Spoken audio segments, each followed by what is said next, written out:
That's what they say. Hard work, Hard work, I earn my pay. hard work. Hard work, do it every day. Hello, everyone. Welcome to Snipes Castle, the U.S. Navy Sailors Podcast. I'm your host, retired Senior Chief Darryl Starks. Quick note before we start, if you haven't gotten your copy of Anchored in Resilience by our shipmate, Master Chief Amari Ponciano, he explains a really good story. I'm still reading it about the USS Kidd and his experiences with mental health. So you're missing out on a really good book. Make sure you add that to your reading list. Now, I have to get into it because we have an extensive career to cover. So let me bring him in nice. He's a Saltese Chief Petty Officer from 80s Navy when the boot camp in Orlando, Florida was still open, when there was OPI, the Operational Propulsion Plan exam, when there was Gitmo, firefighting down at Guantanamo Bay, Cuba, and when you had to actually respect the Chief Petty Officer's parking lot. They don't even do that anymore. He came on our first ship. My first ship, the USS Kidd, DDG 993, as an FDG evaluator, and then took the challenge of being transferred on board the Kidd when our GSMC decided to take a hike. It's another story, another sea story. We all knew him as that cool chief from FTG. He was a great influence on many sailors far and wide, and I myself have copied his leadership style. Give it up for the man who ranks in my top 5 greatest GSMs to walk this planet. Give it up for the one, the only, retired Senior Chief Richard Woodchuck Andrews. Give it up, everybody, for Senior Chief.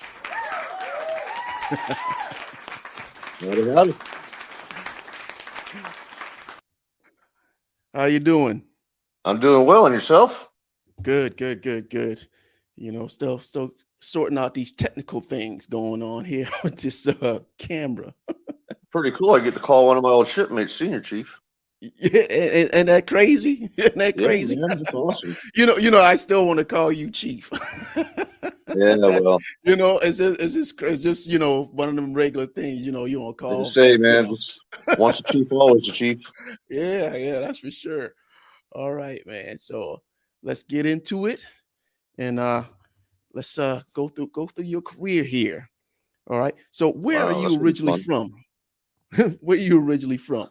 I grew up in San Antonio, Texas. Okay. Now, you grew up in San Antonio, Texas. Now, what made Richard say to himself, I want to join the Navy? Well, I got arrested for dealing drugs, You hear and that, Snipes back Castle then, people? I tell you, I got an 80s chief here. I got an 80s chief here. So, I was so go on, Chief. I was a 10th grade dropout, and I got arrested for dealing drugs. And back then, the judge could give you the choice of prison or the military. Mm-hmm. And I was looking at 16 years behind bars, and he said, you could take one of those two guys in the back of the courtroom. And I turned around, there's this big, mean-looking fucking Marine standing back there. And on the other side, there's this scruffy-looking first class with a beard and a mustache. And I said, I'll take that one. Back then, I was a mere 135 pounds. I was a little skinny runt punk. Yeah. So you chose the recruiter. And that's what started it. And that's what started it. All right. Yep. So you joined the Navy. All right. And do you remember when you went to MEPS, what jobs they offered you? I know it was a long time ago, but do you remember, you know, in that MEPS office where you were offered? I was offered engineman, GS, machinist mate, machinist mate nuke. I think that was it. Mm-hmm. And why GSM? Hell, I don't know. Hey, when they said gas turbines, I said, what the hell is that? They said, it's like a jet engine. I said, oh, that's cool. Let's go. Oh, okay. So you actually, gas turbine ships were so new back then. Yeah. They were new then. So you chose GSM, you swore in, and then you're one of the only people that I've interviewed so far that actually went to boot camp when Orlando, Florida was open. Oh, really? Yeah. Orlando, Florida. That was cool, man. We had a fun time there. Yeah. So I heard everybody has fun in Orlando. I got in a lot of trouble there, man. Yeah. I wasn't ready to adapt yet. Yeah. Well, tell us something. What happened down there, if you can remember? I got put out one night for about 6 hours with the rifle in my hand, doing push-ups and jumping jacks MTU. for being an asshole. Yeah. Yeah. So, but you did make it through boot camp, and once you made it through Oh, boot yeah. camp, you went to GSA school. Right. When you went to GSA school, Snipes Castle was there, wasn't there? Was Snipes Yes, it was. Castle there? Yep. Yes, it was. All right, so out there, remember Snipes Castle was there. It's not there now. I went back there. It's a brand new place. You know, they got rid Yeah. of Oh, Snipes yeah. It's Castle. totally different now. Yeah. So you went to GSA school. You got through GSA school, and right after A school, you went to C school. So you I did went. a back to back. Yeah, I scored high enough in A school to go directly to C school. Okay, so you went to C school. So Yeah, you was you had one to of the be in lucky. like the top 10% of the class to go straight to C school. Yeah. So you hear that out there, everybody that's online right now. All right, here's a guy that was facing 16 years in prison, and now he's the top of his GSA school class. All right, this is the beginnings of something real good. So you can see that. All right, so you make it through A and C school. And after school, you know I guess you give you that little dream sheet of where you dream to go. You know, but you were stationed on the USS Cushion DDG 985 in San Diego. Yeah, I didn't get no dream sheet. They just told me where the fuck I was going. Oh yeah, they just they ain't Yeah. even getting dream sheets. Then they just told you where he was going. No, they just hand you a set of orders and say you're going. Okay, so you go to USS Cushing in San Diego. All right, Mhm. West Coast, new place. Yep. All right, what was it like on your first ship? You can remember, you checking on board, you seeing this ship. Okay, I'm finally here. I was scared. Mm-hmm. Had no idea what I was doing because, like I said, when they gave me the choice of GS and they said gas turbines and the recruiter said jet engines, I thought I was gonna be working on airplanes. Yeah, everybody I didn't does. realize I was going to be working in an engine room until I got to A school. Yeah, So I got on yeah. there, and luckily I had some pretty good petty officers that were helping me out and kind of helping me get around. I had a couple of good buddies on there. I can't remember any of their names. I mean, Christ, that's been a long time ago. But I had some really good guys there, and the chief, I remember his name, Chavez. Mm-hmm. He was really good. He was a good dude. Yeah. So, And yeah, I was, they hand you your PQS books, and I got busy. I started doing what I had to do. yeah. So you did about 2 years on the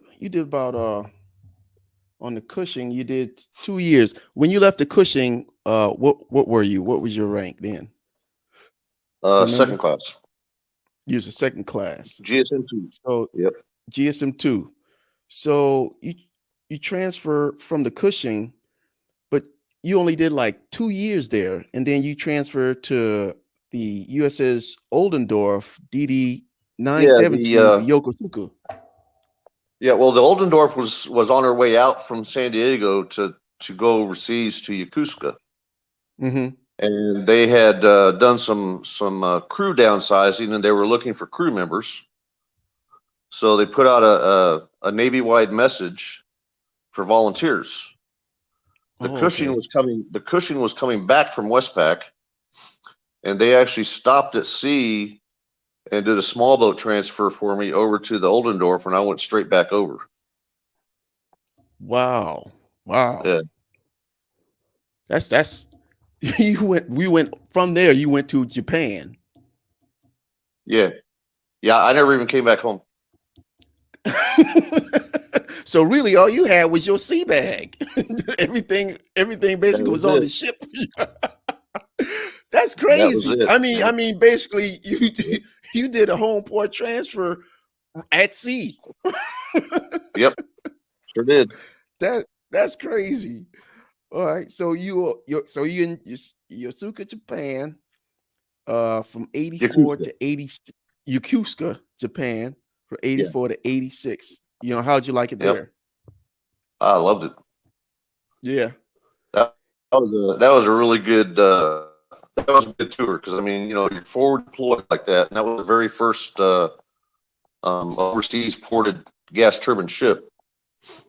So we got a lot of really good support over there. I mean, anything that broke, I mean, we had all kinds of techs on board teaching us stuff, and it was just awesome. I mean, we had a really good support setup over there, and you get to go to all these places that you don't really have time for when you just pull into port for a couple of days. So I did a lot of traveling around and touring, and I dated a Japanese chick for about a year. We almost got married, but she wanted me to retire in Japan when I retired, and I was like, yeah, that's not going to happen. Yeah.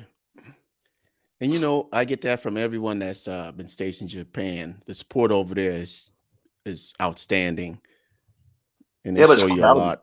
really, really crowded. Yeah, yeah. They also said that. So what you did from 84 to June 86, about almost 2 years, and from Yeah, there you from second. You remember when you transferred off the Onendorf, what rank you were? that's first class. He was first class. So from your first Yep. class, now you're going back to Great Lakes as an instructor for instructor training, Yeah. instructor. All right. So you go back there as an instructor. And then I see here Great Lakes, Illinois, senior enlisted. What'd you do there? After I did my instructor tour and I was getting Hmm. ready to transfer to Italy, which was next after that, because I'd made Right. chief. I Okay. You made Chief of Great Lakes. Yeah, I made chief in Great Lakes. I made chief in like right at 6 years. Yeah. I, Yeah. I That's what I was about to ask that. I was like, man, you made Chief like 6 years. yeah, yeah. And then I went through CPEC, that Senior Electric Propulsion Engineering course, Hmm. and it was a requirement to have that in order to go to my next duty station, which was over in Naples, Italy, as one of the engineering training group. Okay. So you needed that course. So Yeah, from that course, then you headed to Naples, Italy, Comnat yeah. Surf Force Med Group. Basically, you're basically a support group for the ships out there. Is that what that We were is? we were the we were the training group, the training and inspection group. Okay, all right. Yeah, I remember they had like different training group outposts, all you know, stationed all Yeah, throughout the Med yeah. We back used to. back in the day. Yeah, that was an amazing tour over there too. That was just unbelievable. Yeah, how was that? Yeah, that was a great tour. Well, I mean, for one, you get to live with the local for all that time that you're over there, and then we're always traveling. Like we would drive to Rome and catch a plane to France or Spain or Egypt or various countries to catch up with the ship. Jump on the ship, do our training inspection, and then they would drop us in another port, and we'd get to hang out for a couple of days or a week waiting on another ship. So yeah, we got a lot of port time. Wow. And you was there Yeah, it was for it was about cool. yeah, you was there for about 3 years. Yeah, everybody out there that's Yeah, watching. yeah. Back in the They day, they had they training shuttered. They outposts shuttered. all over the place.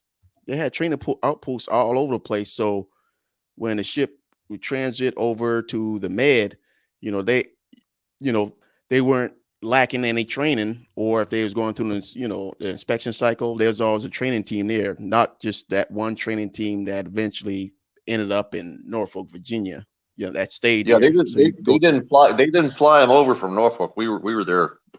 yeah, always had a training outpost there, which was cool. Yep. So been there, stayed stationed there for 3 years, and then you went to the USS Aubrey Fisher FFG 34 out of Mayport, No, Florida. I actually went to the beach while I was still stationed in Naples. If you look at the time frames there, Uh-huh. because the Engineman chief and the GS chief, they were in Rota, Spain, and they got on motorcycles and they both got killed. Okay. Yeah. Yeah. Yeah. This time actually coincided with the time when you was in Naples, Italy. Okay, I see Right. that. Yeah. So they asked for volunteer to board the ship and kind of take over as the engineering chief while they were transiting back, finishing up their deployment. So I think I was there for right at 90 days, if I remember right. So I stayed on the ship until the end of their deployment, and then followed them back to home port, and then after that I flew back to Naples again. Okay. All right. Yeah. So you was on there. So you got that was your first and only FFG right there. How'd you like the FFG? I like the racks. That's all I can really say about that. Small. I mean, you get to know that's one ship you get to know everybody. I mean, you know everybody. Oh, yeah. Real fast. That's actually where I got my surface warfare at. Oh, really? Yeah. Yeah, that's where I got my surface warfare at. I figured, hell, I was there, but might as well take advantage of the time. Yeah, 90 days, bam, more surface warfare. Yep.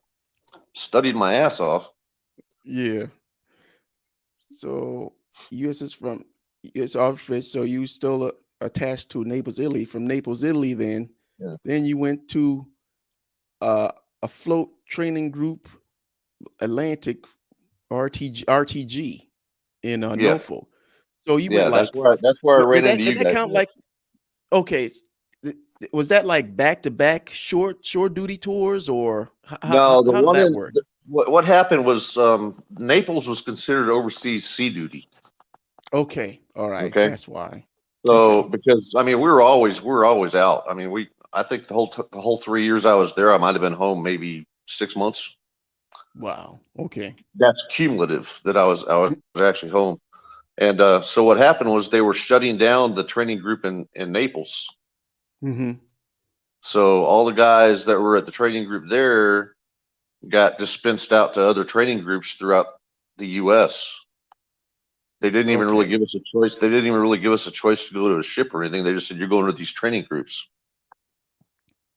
So I went to the training group in Norfolk, and I hated it. So I went and talked to Captain Funky, was his name. Yeah, and I remember that. I remember him. Yeah, I told him I wanted to go to sea duty instead of being there. I didn't like it. And he said, well, Chief, he said, if you can find a ship that needs you, I'll let you go. Yeah. Well, we were doing a visit on the Kidd, and I didn't know Merck at the time. I didn't know anything about him. But we were walking off the ship one afternoon, and all the shore power biscuits started blowing up. Yeah. And you guys were and you guys were in bad shape, man. I mean, the ship just had problems. Yeah. So we got back over to the training group, and I told the command master chief that you guys were the ones I wanted to go to, and he said, "Are you sure?" He said, "Why would you do it?" He said, "Why would you do that to yourself?" Yeah, everybody. So here's my former chief right here. All right, there's my chief right here. He's already validating what I was saying about the Kidd. They said, "You sure you want to go there?" Yeah. That was the brokest motherfucker I ever been on, man. But I tell you what, I learned a lot. The Kidd set the foundation. Anybody that went to the Kidd, it set the foundation for the rest of your career. I tell you. I mean, it set you up. Kidd's one of those that was going to make you or break you. Oh yeah, and it broke a lot of people. It did. It broke a lot of people. Well, it's like the guy that I replaced. I mean, look, he just kind of disappeared. just disappeared. Yeah, Chief Merck just freaking, we was Well, in a young, I mean, we was it's funny. going like It never occurred to me until you brought him up a couple of weeks ago in a message to me, yeah. because I had a business a couple of years later. I started a construction business, Mhm. and he worked for me. Really? Yes, but I never knew his story. I never talked to him about it. Uh-huh. Yeah, Yeah, good on Chief Merck. Yeah, we was going through a rough yard period. I mean, yeah, that's you were. probably one of the most brutal yard periods. That is the most brutal yard period I ever went through because we had to Yeah, take every single flex hose off that ship yeah, to Simmet, Norfolk, to get it hydroed and brought back on. I mean, they had that ship in pieces. And I remember you coming on there and we running, evolutions and some drills and stuff. And that's when we first met you. And yeah. Chief Merck just disappeared. And disappeared. This I mean, at quarters, they would say hey, put him on special lib, put him on leave. And then, the MPA at the time, Ensign Watts is like, he's at quarters. He's like, I don't know what to put for him. So when did the MPA that I worked with show up there? Was he the one you're talking about? Yeah, Ensign Watts. Yeah, he was Yeah. there. He was there. Yeah, he was Yeah. Last there. time I saw him, he was a lieutenant commander. Yeah, yeah. I didn't see him after the kid. But yeah, you came on the kid. And and everybody that's watching now, there's several people out there watching. Um, so he volunteered to go on the FFG, did 90 days there. All right, because two chiefs got hurt in an accident, and then he went and he volunteered to come to the USS Kidd, So yeah, I mean, you was up for a challenge. I tell you, you Yeah. always up for a challenge. Well, it got worse. It got worse if you remember, because you guys went over to Gitmo before they got me transferred. Yeah, we went over to Yeah. Gitmo. We was Do having you, yeah, do you remember issues, what happened when I walked on board? boiler issues. I remember when you came on board. Yeah. That I remember they come and tell us Lieutenant Berkheimer. I remember his name, Lieutenant Berkheimer, was Hmm. not the Chang anymore. He was gone. Yeah. And I remember, I think you came with Chief Lang. You came with Chief Lang James, Yeah. right? Chief Lane James had just had surgery, and he was coming Yeah, back to the ship. yeah. Yeah. He's just coming He's back to the Master ship. Chief, well, retired Master Yeah, Chief. retired Master Chief. I got him coming on here too. He's But a very very good friend of mine. yeah. Awesome guy. I was in his duty section forever. Yeah. Yeah. He's good people. Oh yes. But yeah, you came on the kid, and like I said, kid was uh an entity in its own when it came to you know uh Problems. problems, and I mean problems, all kinds of things.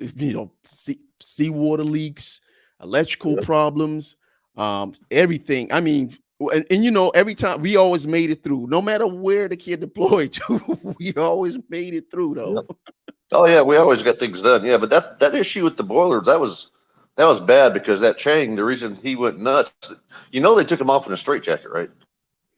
You know, I, and when you said that, I never knew that. I always I was always told, okay, he had resigned as Chang and he left, but I didn't know, they took him off in a straitjacket. But I know we was going through some rough times when we was in that yard period, and from then on, it was just tense all the way through. And You then we was going to you Gitmo. cut out for about you cut out for about a few minutes there. Yeah, I I lost know. you for a couple of minutes for some reason. Okay, yeah, I know. After that yard period, it was tense, because we made it through the light off Yeah. assessment. Run light off assessment. Then we had to go straight to Gitmo. We was having boiler problems all the way over there, and we was in port flushing boilers, then underway doing drills. I think that's when we met DCC Master Chief level, who's Master Chief now. That's when we Yeah, met he's DC one retired Master level. Chief, yeah. Yeah, we met DC one level when we was down there, and you know, he just told us, hey, Chang resigned, and the MPA is going to be the Chang until we get a replacement. No, well, what happened was I walked down there and I found the guys in the oil lab rewriting the logs. And I took a look and I grabbed a stack of the original logs and saw the condition of the boilers. And I said, who the fuck told you to rewrite these logs? They said the Chang. Because he wasn't sending, the CO didn't know the boilers were contaminated. You know, we never knew. I never knew that either. I never knew that. I grabbed a handful of logs and I went straight to the commanding officer with them. And that's what happened with Shane. Oh man, goodness gracious. Oh my goodness. And that's you know, I always wondered what happened to Chang, Lieutenant Berkheimer. But now, you know, and I knew, you know, we was going through it, but we, you know, like you said, we eventually got through all that flushing, and John was there, I think, when I found the log. Who? John Langjans, Chief John Langjans. Yeah. He was there. Yeah, I think he was standing there when I found the logs. No, I mean, I think he was actually standing in the space with me when I found them. Because I went kind of ape shit. I lost my fucking mind for a minute. Yeah, because we flushing. Yeah, that's crazy times. That was a lot. That was crazy. Yeah. So you came on there. Then afterwards, was you there? You wasn't there for Master Chief Wade. No, you wasn't there for Master Chief Wade. The kid broke. Just the very beginning. Just the very beginning of him. Okay, all right. Yeah. We did not get along. Went through Master Chief Wade. I think the kid got to Master Chief Wade. He tried to get out there as quick as he could, and then we got another Master Chief. Yeah. And I know we always call him Taz because he was all spazzing out, but I cannot remember his name. You remember his name? I can't remember his name. I don't know. Yeah, I don't know. Yeah, we got. Was he the one that liked to smack your hand with the ruler when he's asking you questions? Was that the guy you're talking about? Yeah. Yeah, that's him. That's him. Yeah. I can't remember his name. I know him, and I almost got in a fist fight up in the Chiefs mess one day, but because I told him he couldn't. I told him to stop doing that shit. Yeah, put your hand up and smack people with the ruler. Yeah, well, I actually took the ruler away from him once and hit him with it. Oh, really? Yep. That's crazy. Yeah.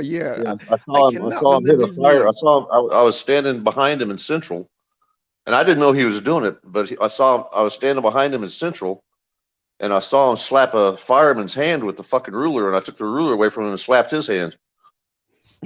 And he said, Chief's mess now. All right, so I followed him up, and we almost got in a fist fight. Yeah. I was like, God, because I remember y'all was like in some crazy rotation. Y'all had a bunch, you know, a lot of EL, so we would stand with, you know, everybody. Yeah. And, you know, he was on watch with me. I remember he started that. I'm like, God damn, go get their hand beat. Well, you know how I got qualified EL so fast? I was walking down to Peway one day. We were still in Gitmo, and Commander Cox, the CO, he walked up to me and says, "Hey, Chief." I said, "Yes, sir." He says, "How many gas turbines are on this ship?" I thought he was fucking with me. And so I told him, you know, I said, you know, 4 LM2500s, 3 Alice, and 501 K17s. He said, "Okay, you're qualified. You're my next EL." Captain, I love Captain Cost. Captain Cost was a great CO. I remember him. Yep. I remember him. Yep. He was a really good guy. He ended up committing suicide. Oh gosh. Are you kidding me? Oh my goodness. No, Captain he was the Commodore for Desron. Yeah, he was Commodore for Desron 26 at the time. Uh-huh. Yeah, I don't know why or what happened, but yeah. Okay. He was the Desron CO that, you know, I think when I transferred to the Peterson, they was part of the Desron, they was telling me the Desron CO had committed suicide. Yeah. And I never thought for 1 second that was Captain Cox off the Kidd. Yep. That Sure was was. Captain Cox off the Kidd. God dang, man, that's crazy. You Yeah. know, I didn't put two and two together, but yeah, that was Captain Cox. Oh my goodness, man, that's crazy. He was such a good guy. I loved He him in was. field. He was a good dude. Yep. Yeah. Oh, that's sorry to hear that. But yeah, the kid. Oh my goodness, the kid. I forgot you was What's on that? here. I think you transferred off the Kid when we was underway. Is that's correct, right? We wasn't in port. We was underway when you transferred off there Um, because you I wrote your think last entry in the EL log, and you say you was done. so. Either that or we were pulling in. I can't remember. I think we might pull in because after Yeah, it, I went straight to gas turbine inspector school. yeah. I remember because you was trying forever to get into MGTI school, and then you finally got it, and then yes, you was pulling in port, and you Well, actually, signed your I last. wasn't originally trying. That was not my plan. But you remember Dave Brewster, Yeah, uh-huh. the old black fellow from Fantasyland that you have to come on there all the time? Right. I remember the name. Yeah. Well, yeah, I used to always follow him around. He always like, young man. You remember? He used to always call everybody young man. Yeah, So I used to always follow him around, and he'd be asking me a bunch of questions and everything. And he says, yeah, one time he says, have you ever been to SEMA? Have you ever been stationed at SEMA? And I said, no. He says, I need to get you into my class somehow. I said, what class? He said, my gas turbine inspector class, because you're dangerous. He says, you know too much to be doing what you're doing, but not enough to do what you do. And he confused the shit out of me when he said that. Because, we used to do a lot of heavy shit on the Kid that we weren't really qualified to do. Oh yeah. I Just mean, out you of did like out of some depot necessity. level stuff, changing accessory Oh yeah. gearboxes Yeah. and I mean, you did some really in-depth stuff that really Yeah. Simma should have been doing. Yeah. So yeah, he told me I was dangerous. So, because one of the requirements to become a marine gas turbine inspector was a previous tour at 31 Tango, and I'd never done that. Right. So at that time, I was the only guy that ever got the waiver to go there without 31 Tango. Oh, all right. And really, there was only like maybe a handful of gas turbine inspectors throughout the fleet. There wasn't that many. Yeah, about 100 of us, about 100 Yeah. worldwide at the time. So the class So, I went to, we had there were 16 people, mm-hmm. if I remember right. 16 started, and only 4 graduated. So that's a high attrition rate right There's pretty there. high attrition rate for the class. That was a hard class. I Yeah, bet they because didn't I mess mean, around. You better know your skills. When you yeah, did the that final board, because it was almost like a EI board that they had on you, and with all the civilian tech reps sitting around asking you questions. mm-hmm. And if you didn't answer them properly, you were done right there on the spot. Yeah, Yep. and that's out there, those that's watching right now. That's why I said I ranked them in my top 5 GSMs out there. Marine gas turbine inspector. Though really the only, well, I know two of them. Two of them, you and then there's Brian Lewis out there. Shout out to Brian Lewis. But so you became a marine gas turbine inspector, and then you became a marine gas turbine inspector. Did you go to the Normandy after that, or was you stationed at Sima? No, I was sent to the Normandy as the group turbine inspector. I mean, I was sent there Okay, as the I was sent there as GSMC, of course, mm-hmm. for the engineering plant. Right, But my collateral duty was the group inspector. the group inspector. So really, if there was a Yeah. problem anywhere, you would have to go to that ship and and help them pretty much. Right. Yes. Yeah. Right. Right. All right. Which I did on several occasions. So you go out there and basically you as a Marine gas turbine inspector, everybody's on that ship basically, hey, we're at a loss of what's going on. You go out there and you assess their problem and try to give them a solution to get them back up and running. Right. Either a lot of times it boiled down to knowing the right person to call if you didn't know the answer and they just didn't know how to use the proper channels. And so a lot of times if I went to a ship and I couldn't figure it out, because I wasn't the GSE, so I really didn't know the electrical side that well. Right. Mm-hmm. And so a lot of times I would grab their senior GSE if it was electrical, an electrical problem, and I would go with them and we'd go through all the steps needed to determine where the problem was at. And if we couldn't figure it out, basically, like I said, it boiled down to knowing who to call. Right. So I, get a hold of it and say, hey, this is what we've done. We've gone through all these steps. We've exhausted everything. And this is what I believe it is, but I need a civilian tech to come out and verify that I'm correct before we spend all this money to fix it. Right. On the mechanical side, I didn't have any problems. I was really good at that part of it. But the electrical side, I always used a backup because I didn't like spending a lot of money on shit when I wasn't sure. Mm-hmm. Right. Saving them Navy money. So you went to I'm trying not to look like an asshole. Right. Yeah. We used to sometimes do on the Kidd go replace parts until you find a part that works. I think we did that. We was going through parts, like, God damn, what else you want us to replace? We got a damn new generator now. I always call that Easter egg. Yeah. I used to fight with the NPA about that. He was the one that usually made that kind of shit happen. Yeah, because I remember we had a problem with the generator, and we was replacing parts, and then it was like, well, damn, we got a brand new generator, and the damn thing still. Oh, yep, I remember that one well.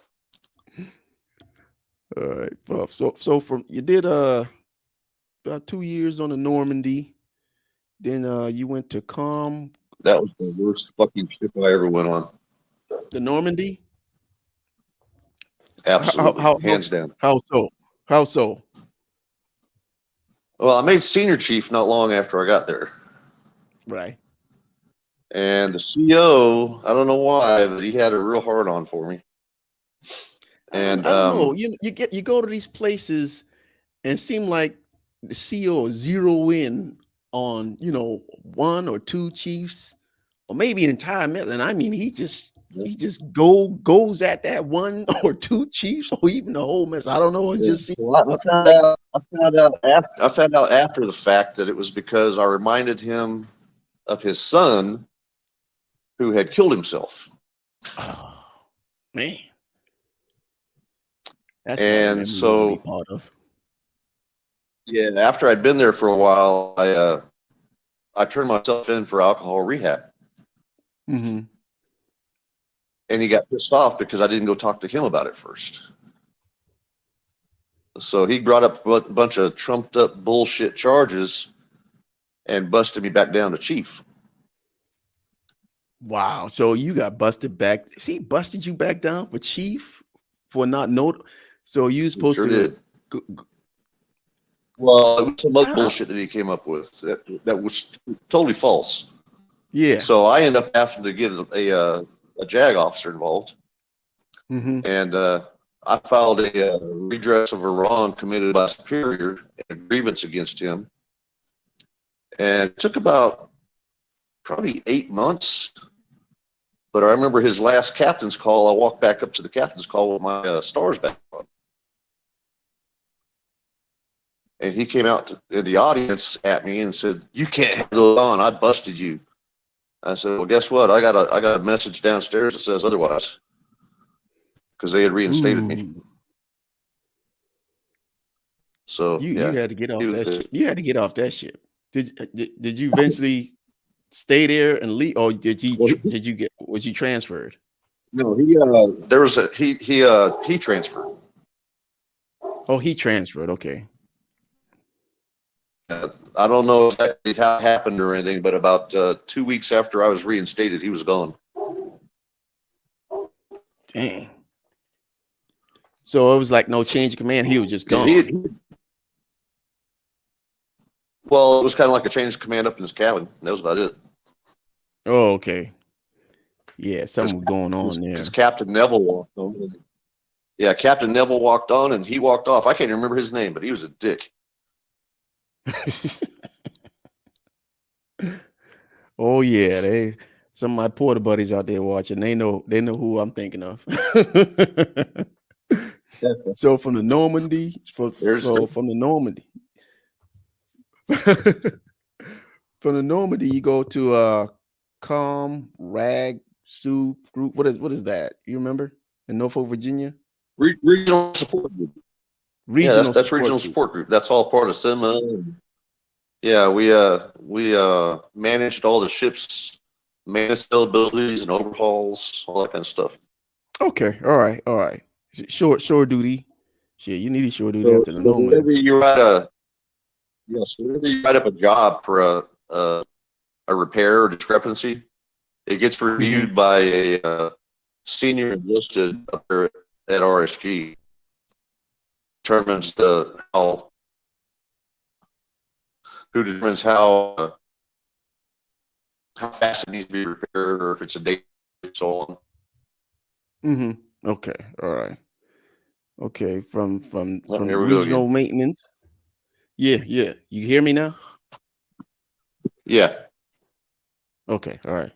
I got you. So from regional maintenance, you did about 2 years. Man, you doing these short. You've been to a lot of places and seen maybe you there 2 or 3 years.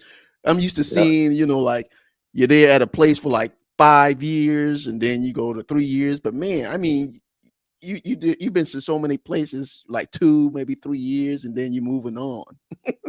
I always like to fill in for some reason. From regional maintenance, then you go to Com Desron 18 in Norfolk. Yeah. And I guess the seashore rotation was different back then because go to you're at sea for 5 years, and then you go to shore duty for 3 years.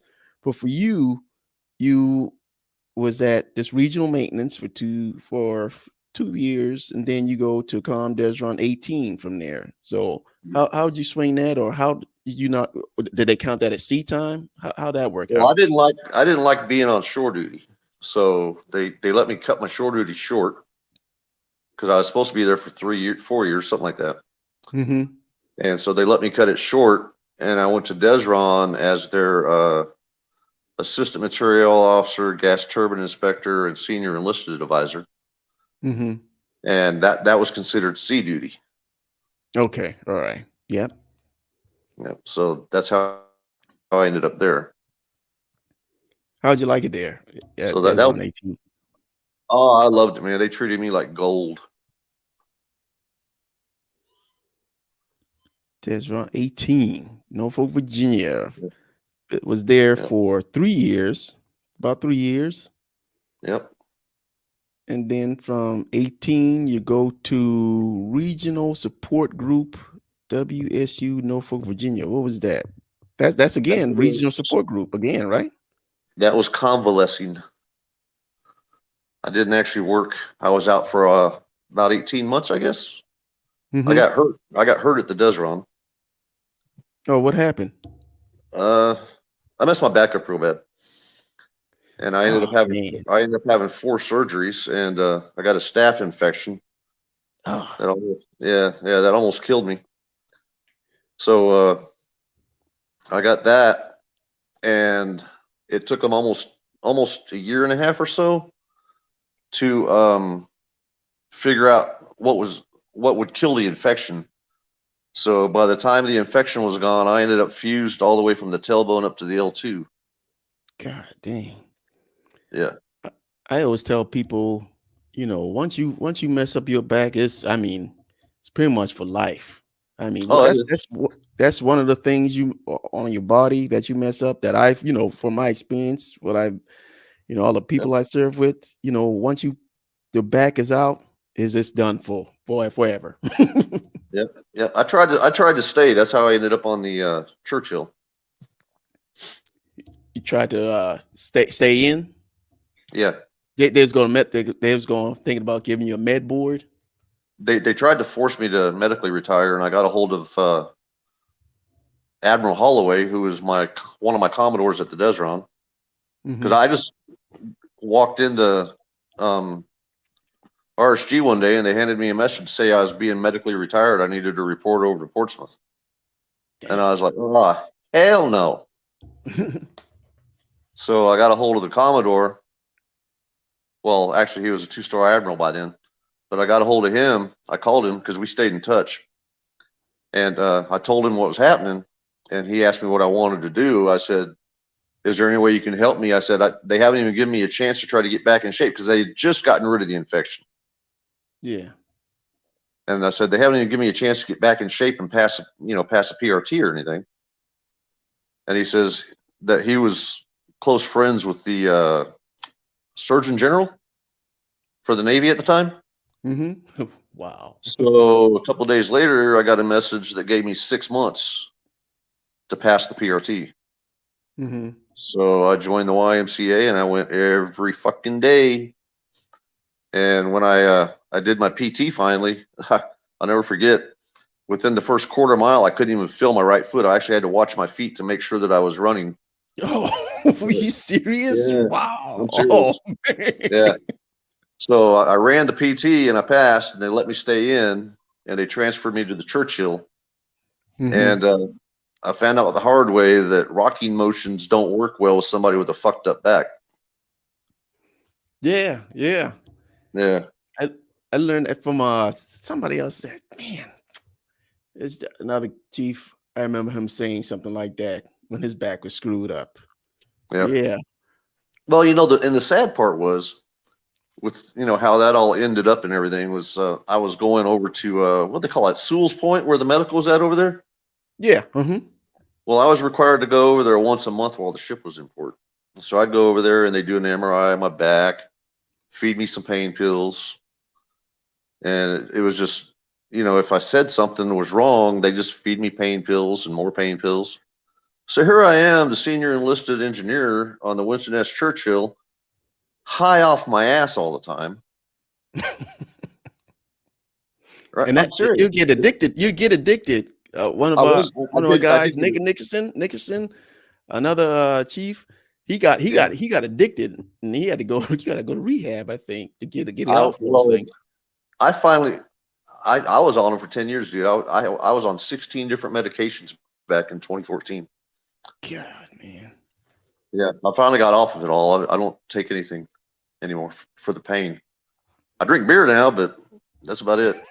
But, so anyway, I went to Sewell's Point one time, and the doctor looks at my back, and I guess I had a little hairline fracture where it had fused together.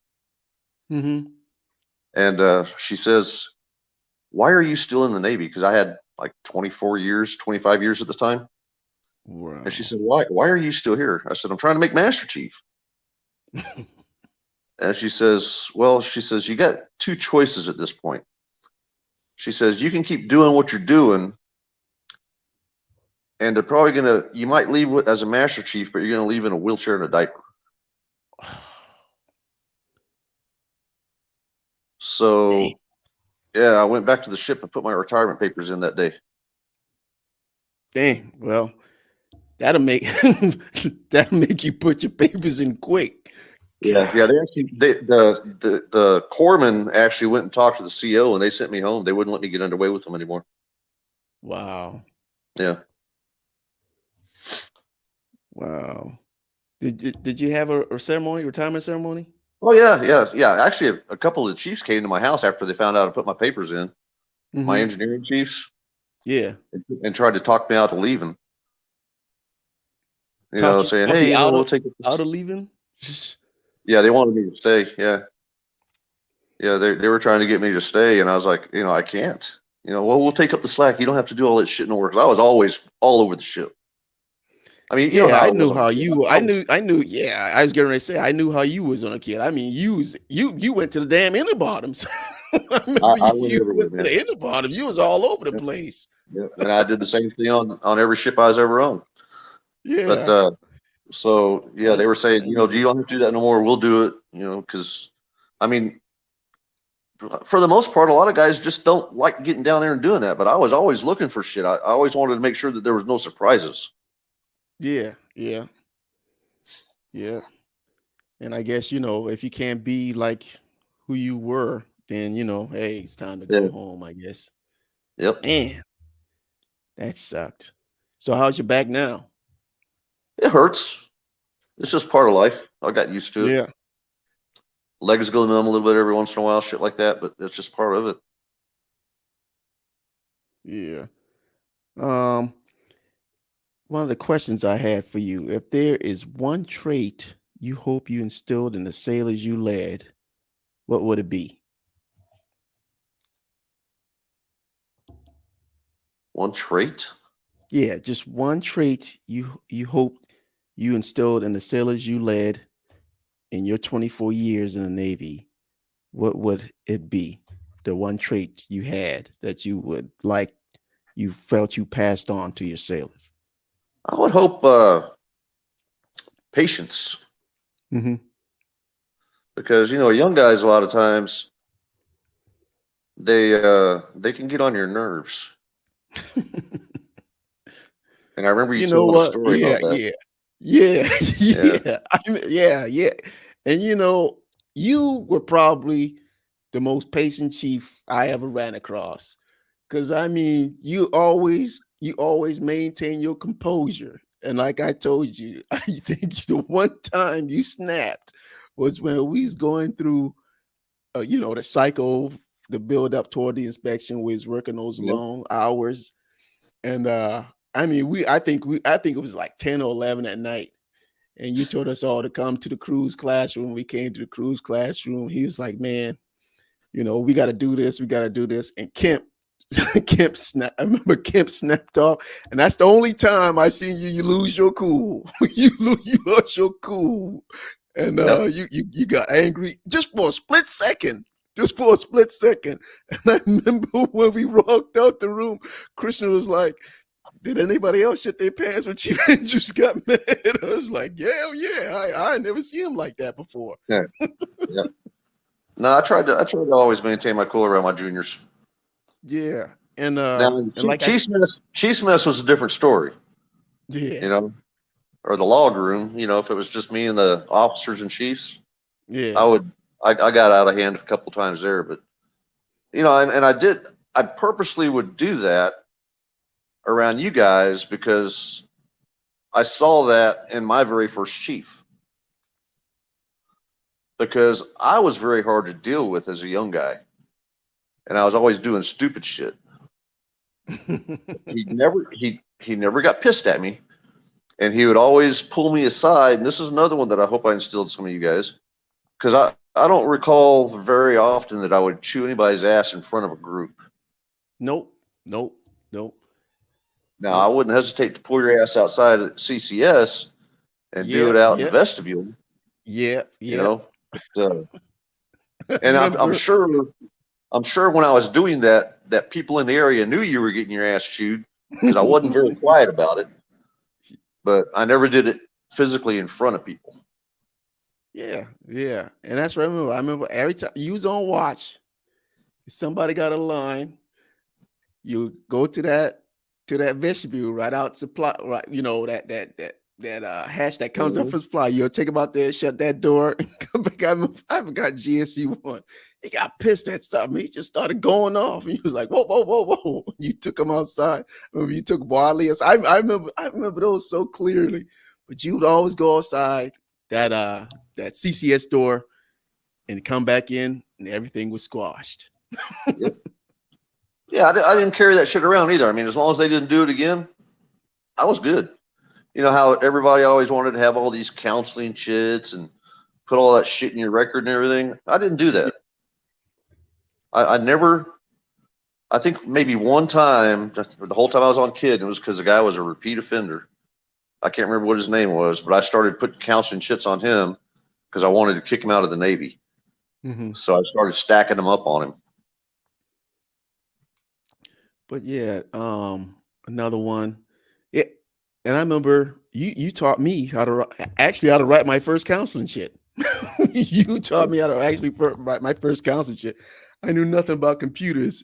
You know, I kept bringing it back. He's like, yeah, make this, do this with that. And I remember talking with Yep. Chuck Cicero. Chuck It was Cicero was probably like, on, probably on the same guy. Yeah, it's probably on the same guy I'm thinking about because I never wrote counseling shits unless somebody was really fucked up. yeah. But Chuck Cicero said the same thing. Yeah. I remember him showing you how to write counseling. I remember him showing me how to write a counseling shit. But yeah, you was a big influence on a lot of us down there. Well, You know, a lot of people remember your style. You know, when you came to the Kidd, because you know a lot of them wasn't like you. I mean, they chew you. Chief Zelensky chew your ass, right? He was the first GSMC and shit. He'd eat you alive up there with everybody watching, with the audience. Yeah, I Make didn't you look believe in doing that. stupid. Make you look stupid. You walk out there like, damn, self-esteem bad, everything. And But yeah, you that's never why I did didn't that. like doing that because it does ruin somebody's self-esteem when you do it in front of a crowd. Mm-hmm. Yeah. Because But I could tear yeah, somebody down really quick. It was easy for me. I just didn't like doing it. I just didn't like doing it in public. yeah. Like I said, you was always cool, always calm, collect, even at the worst. You know, engines going down, stalling, goddamn, CO2 dumping. Somebody Yeah, all dumping CO2 we on the got a lot of goddamn practice with kid. all that shit on the Kidd, man. Engineering casualty all the time. Always Yep. cool, calm, collect. Yep. Yeah, it was funny when I got to the Normandy and I was EIO over there, and you know things happen. You know, well the other EIs were really strung up. You know, like wound tight because of that CO. You know, the CO I told you about, Mm-hmm. and something happened, man. I just get on and call it away. I didn't even hesitate. These dudes, he had them trained to where they would actually call him before calling away the engineering casualty. God, that's They crazy. had they had to get his permission to call away an engineering casualty. And I didn't play that game. I just called it away. Used to piss him off. You call a CO before you call an engineering casualty. That's Yeah. crazy. No, I'm serious. I told them they were out of their fucking minds. So you retired. You retired. Once you retired, where did you end up? When I retired, I went to Tennessee. Tennessee. Yeah. That's where you're at now? No, I'm in Pleasanton, Texas now. I was in Tennessee for Okay. about 10 years. I had a cabinet business for a little while. Mm-hmm. I fully retired. And, oh, what the hell? My phone just went dead.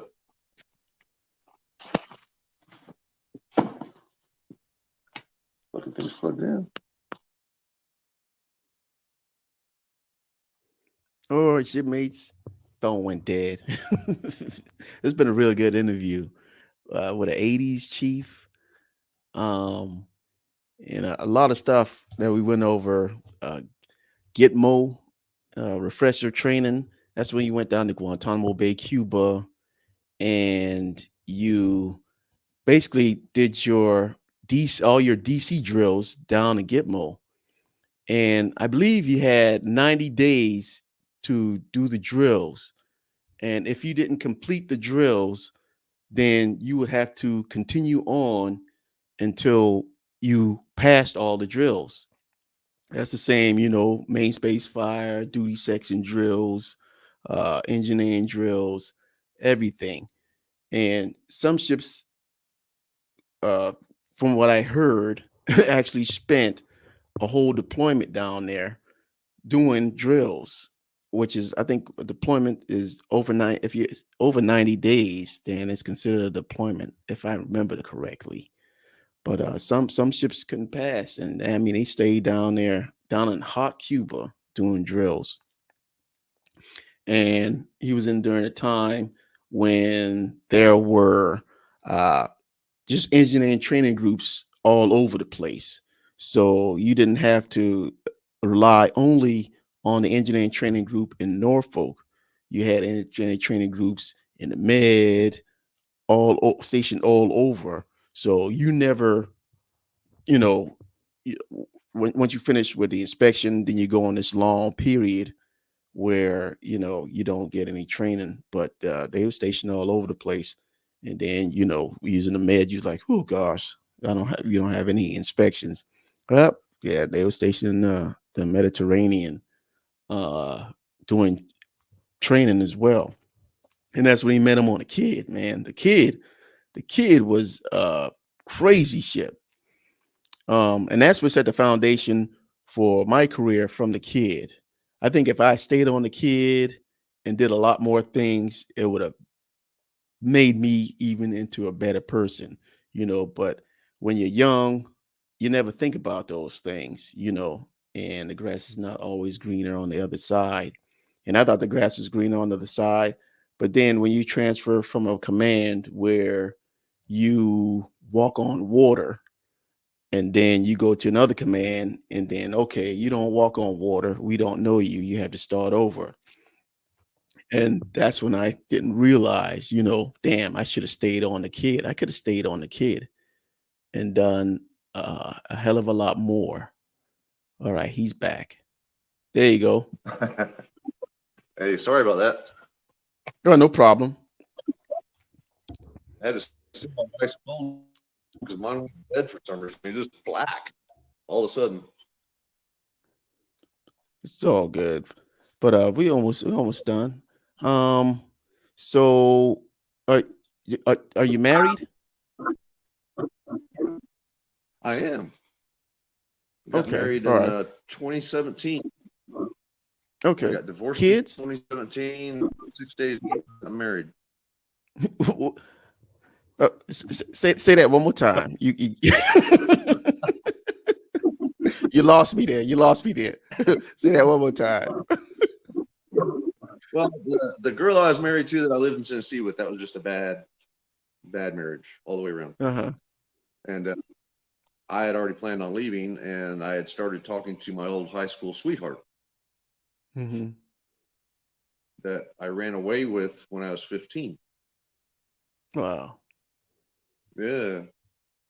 So we had started talking, and I came back to Texas looking for some property, place to live when I left Tennessee, because I'd already told that one I was leaving, and there was no repairing the marriage. I was done after 18 years. Mm-hmm. So just happened to run into Debbie, and we started talking, and it took me about a year to get my divorce final from the one in Tennessee.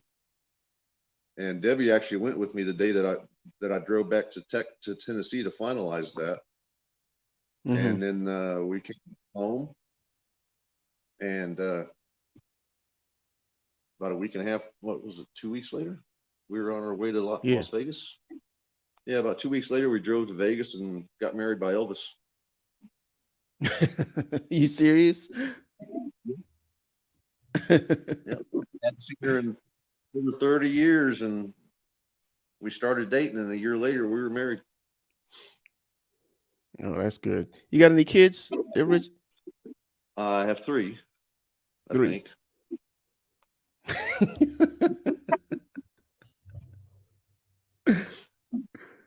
So they all grown up and left the house though, right? Oh yeah, yeah, yeah. I have one that lives in Slidell, Louisiana. Mm-hmm. One in Chicago, and one in Kenosha, Wisconsin. Kenosha, That's my son. Wisconsin. Okay. Dang. What is it? So we gonna do now is a spot we call our shipmate shout out. All right. Now, any shipmates you serve with, you can give them a shout out. Anybody that influenced you when you're in the Navy, anybody who you want to give a shout I out to. don't those really had a mentor. I mean, honestly, I didn't. Um, but the one guy I think that influenced me a lot was John Langjans. I most respected that.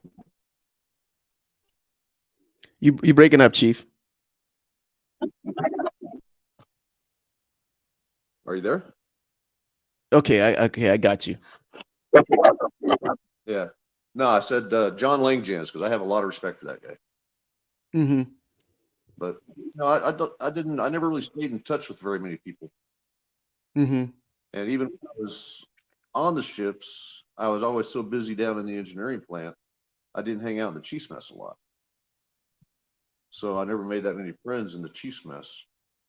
And I would say that John is the one out of all of them that I ever served with that I've stayed in touch with over the years.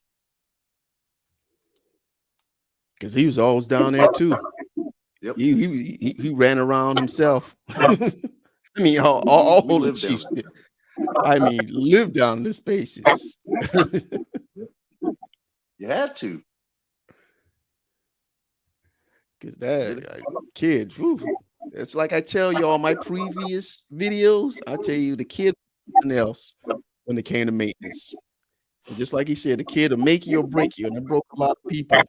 And if you made it through there, that set the foundation for the rest of your career. Absolutely. So you in I did things. what's that? It definitely changed how I did things. Yeah, most definitely. Yeah. So you're nicely retired. I see you still doing woodwork. You still doing woodworking. You still selling stuff. I'm not selling much stuff so much anymore. I kind of got tired of dealing with people, to be honest with you. Mm-hmm. And I fully retired back in 2008. So I've been retired about 16 years now. I retired when I was 5, but that was, through necessity more than anything else because of my back. Right. But I've done a couple of things off and on over the years. Mm-hmm. I had a business for a while, and my partner had a massive heart attack, and I just didn't feel like pursuing it anymore. And then wood turning for a little while. And I sold quite a bit when I was still living in Tennessee, but when I moved here, it slowed down really bad. Mm-hmm. So I just dealt with it and stopped doing it. And I just make a piece for fun every once in a while. Okay. All right. That's cool though. That's cool. Well, it's good you enjoying the married life, retired, still healthy and able. May 25th, I'm about to send out the messenger today. May 25th, mark it on your calendar. Like I said, I'll send a messenger, and that's what I'm gonna send it to everybody because it's crazy. You got all this available to you. And I was just sitting down one day and I was like, let me just put in USS Kidd on Facebook. And then I found that group. And that's when I found everybody. I'm like, they've been here this whole time, and I couldn't believe it. He joined and he won't let me in again. There was I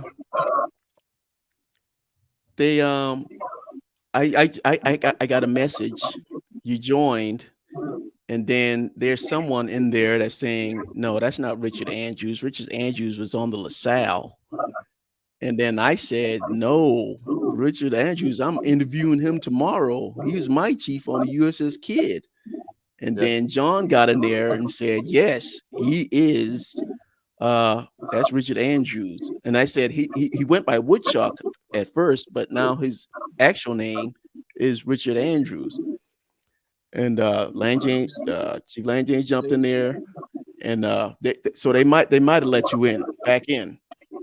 I have to double check because damn Woodchuck got in trouble because he didn't have a government ID that said Woodchuck on it. But yeah, so So May 25th, mark that on your calendar because I'm going to message everybody and we go get together and just have a few laughs about the kid. Because I know, and they got questions that we want to ask. I want to ask John. I'm like, why did Chief Merck go UA? Why did he go UA? Yeah, I want to know that. And the whole time Chief Merck worked for me for over a year with my that's construction, crazy. and we never even talked about it. I never even knew he was on the Kidd. Yeah. I want to know. I was like, why'd he leave? We saw him come back one day with the Senior Chief Master at Arms, and that was it. He's gone. But I got Hutchison coming, Waldorf, got your butt. Chuck Cicero said he gonna make it. Chuck Cicero, he was supposed to come, he was supposed to pop in here at the end, but he said, hey, I'm sorry, tell him I'll see him at the reunion, the online reunion. But yeah, he's supposed to pop in at the end. I was gonna bring him in as a surprise for you. I would have enjoyed that. Yeah. But I got a bunch of people coming. I can support like 10 people.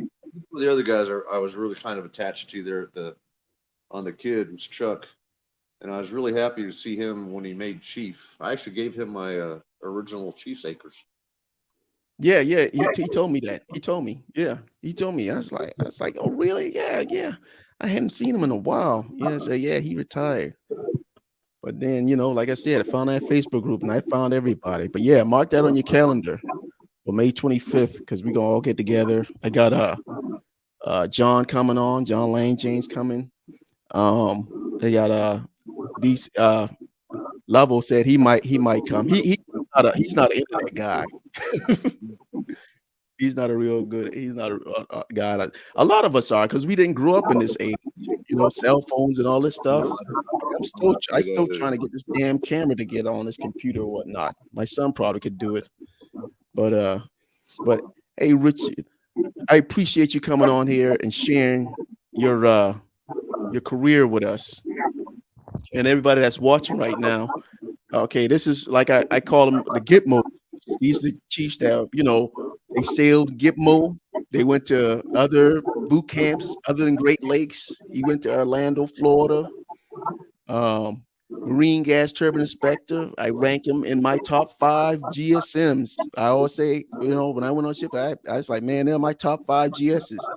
And dang near 2 of them came GSMs, and 2 of them came off the Kidd. All right. But I appreciate you coming on. Any last words you got for anybody out there? No, I'm not much of a talker as far as that kind of stuff goes, because like I said, I can't remember a lot of names, but I remember, like I said, very close to John Langjans, and he's like a brother. And then Chuck Cicero, of course, you, because I looked you up. That's how this happened, because I found you. And but yeah, I mean, I don't stay in touch with very many people.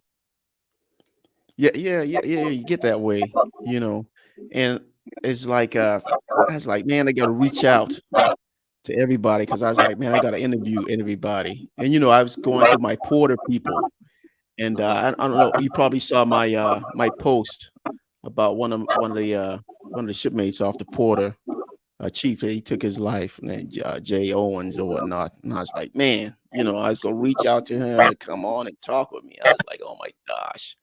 So I felt so freaking bad, But hey, thank you for coming on Snipes Castle and sharing your career with us. It's posted on Facebook for your family, for your friends to see you, and to see, your career in the Navy, what you accomplished, and the many people you touch. So thank you for coming. Well, thanks for having me. And everybody that's watching, hey, thank you for watching Snipes Castle. Follow me on Facebook, like me on Facebook, catch me on YouTube for different shipmates we talk to. And like I always say, with Snipes Castle, shipmates, we shipmates for life. We serve together, shipmates for life. And for those out there, I always say, if you support the troops, don't just support the troops, be like the troops. And I guarantee you the world will be a better place. All right. Thank you, Richard Andrews. Yes, sir. Senior Chief Woodchuck, Richard Andrews. Thanks for coming on board. Everybody else. All right. Fair winds and follow seas. We see you on the next episode of Snipes Castle. So long, everybody. Thank you, Daryl. Joke, I'm fattening like Nutri-Sweet crystal. I'm the light. We gonna miss you. You need the Primaries, my number.